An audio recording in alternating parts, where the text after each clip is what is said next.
I'm so pleased to see all of you. Your lights actually already shine bright, and I imagine that I will see so many of you in the future.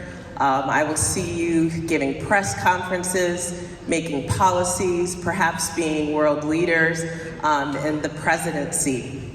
But today I want to catapult ourselves back some years to when I was a middle school student, and I was seated just where you were.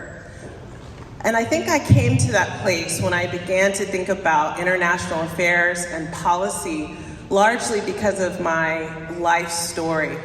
When I was 6 years old, my neighborhood was under siege. I lived in Soweto, South Africa. Bombs were going off. The military would stroll through there on a daily basis. Shots were fired. My house was under full surveillance, and our phones were tapped. This was because of the work that my parents were doing as activists in South Africa. I come from a country that was separated by race, and every function of our life was constructed around that.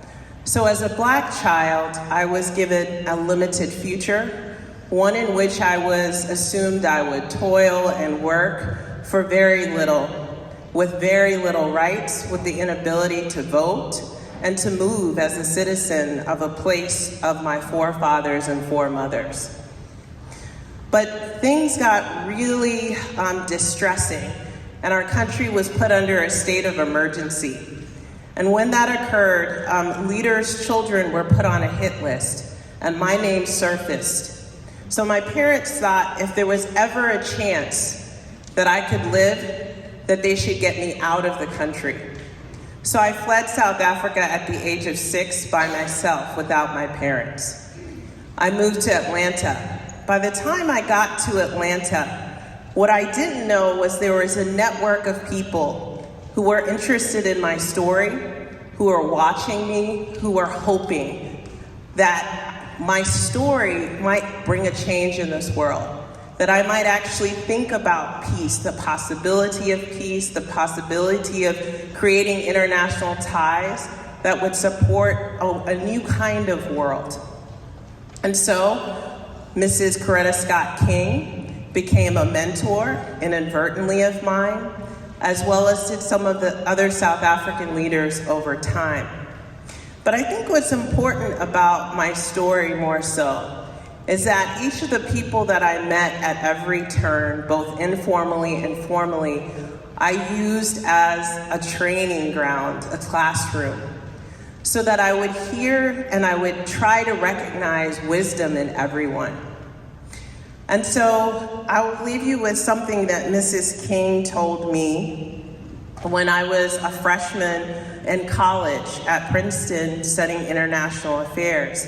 And she said, "To whom much is given, much is expected." And so I would like to tell you all that you have the privilege of being seated in a classroom, in an auditorium, freely to think, to imagine new things. You have the privilege of attending school. Sometimes it's amazing and fascinating. Other times we wish more for it.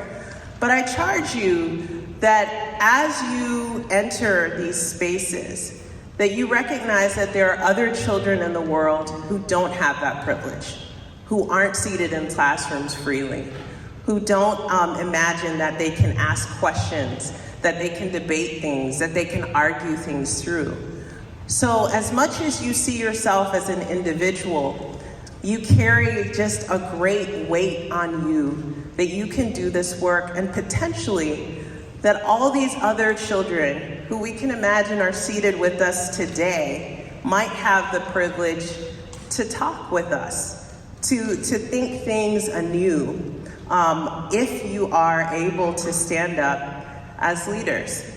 And I think there's a misnomer sometimes when it comes to international affairs, sort of global work. And the misnomer is that we have to be in sort of these key offices and places. And what I want you to know is that we each have the opportunity to be global citizens. Being a global citizen means that you are looking out for what's happening in the world, in your everyday world, in your sphere of influence, but also that you are aware of what's happening, what's taking place all over the world. That as we sit here in Houston, that we give weight to the fact that there are children in Libya who are homeless right now because of the floods that have just undergone. That we also sit with the fact that there are also young people in Morocco who are grappling past this earthquake that has taken place. That upon our watch, there have been 9 coups since 2020, that people's governments are unstable, and that there are other children who are trying to make sense of decisions that adults are making. You are not powerless. In fact, I would say you have some of the greatest amount of power. You have time. You have time to think about the issues that we are facing in this era, whether it's climate change, whether it's political instability, it's food insecurity. There are so many things, and much of them you'll talk about today. Much of them you will imagine. Don't take it lightly. This is the beginning of something new, of potentially something incredibly life-changing. Remember that there's wisdom in every corner, not just from teachers, not just from those holding political office, but from people who you might casually say hello to, that they are living life, that they are also living in a space of awareness that might teach us something new. So I welcome you to Linear Middle School, but more so, I'm excited about what I know that you will do, which is hold us and our generations before us accountable for what's taking place in this world. And I know that if you're given just a corner to stand on, that you will shift this world inevitably in powerful ways. So I urge you to have fun and to imagine peace.